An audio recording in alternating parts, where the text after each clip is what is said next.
I used to go to work sometimes in the past, like many years ago, where I would lose my voice because I was yelling at my kids to like, hurry up and get out of the house. And I do a few yells and my voice is gone.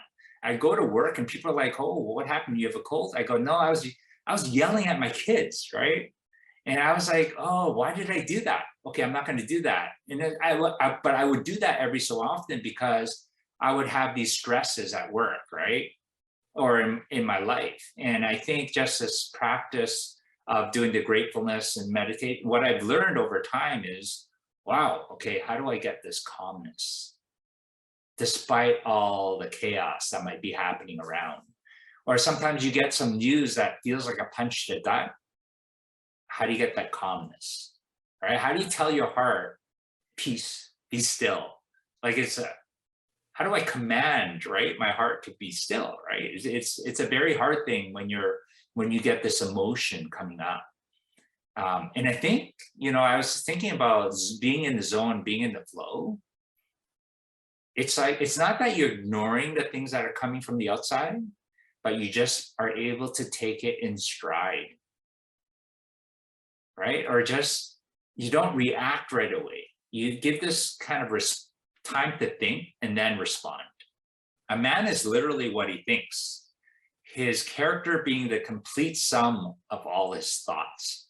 So now you're thinking, what are all my thoughts? Because that determines my character day in, day out, right?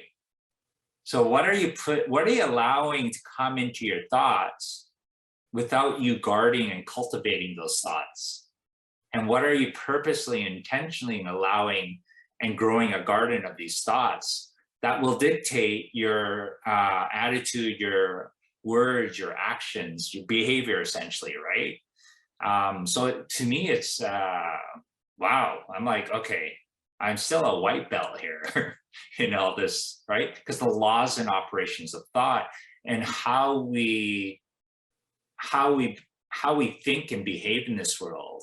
And what I found in my businesses, it's like that thought time is, the thing is not the answers, it's asking the questions. What are the questions I need to be asking myself and other people that then we need to try to figure out? Because those powerful questions are questioning assumptions, right? The thing that you think is the way that the world works might not actually be. And I think usually with wrong assumptions, you have to experiment. People call it failing fast. And hopefully by failing fast, you're also learning fast. So I just, what I realize is I always believe that if I live to age 40, that would be a blessed life in health. Now that I'm approaching 52, I'm like, whoa, everything's bonus time, right? So how can I live my life in a way that is of influential and impactful for the people around me? I don't need to go to Africa. There's so many people, including myself, right, that have these deficiencies and needs that we can grow to our unlimited potential.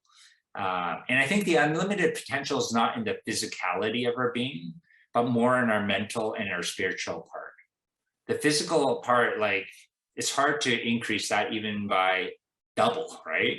Like if you run a marathon in 4 hours, to run it in 2 hours is really, that's world record time, right? So, but for you to think 2x or 10x or 100x, you can go there. People write books, people produce movies, right? That's a dream state. Walt Disney was able to do that, right, with Disney World.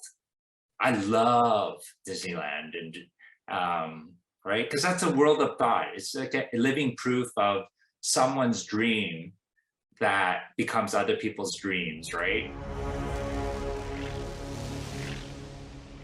If what you've heard on Flow Research Collective Radio has been helpful, please consider doing us a solid and leaving us a review on Apple Podcasts, Spotify, or wherever you are listening to this. Reviews help us connect to a wider audience so we can get these peak performance principles out to more people.